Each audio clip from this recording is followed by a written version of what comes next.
ብርጋዴር ጀነራል ገብረ መስቀል ገብረ እግዚአብሔር ሴክተር 3 ኮማንደር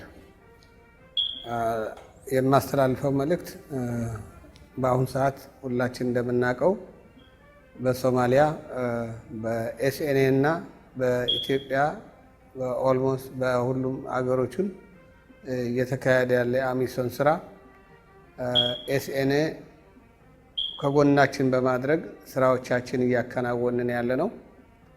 እነዛ ስራዎቹ አልሸባብን በማዳከምና የተለያዩ ጸረ ሰላም ኃይሎችን በማዳከም የራሱ የሆነ ሚና እየተጫወተ ይገኛል። ይሄ ስራ በሁሉም አካባቢዎችን ተጠናክሮና በየጊዜውም ከጊዜ ወደ ጊዜ እየተሻሻለ እየመጣ ያለ ስራ ነው።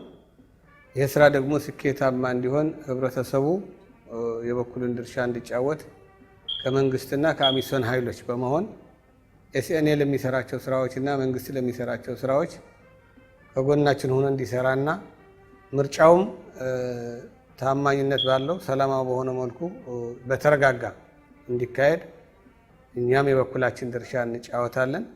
ህብረተሰቡም ከጎናችን ሆኖ ይህን ስራ እንዲያግዘንና እንዲደግፍ የበኩሉን ድርሻ እንዲጫወት ጥሪ ማቅረብ እወዳለሁ።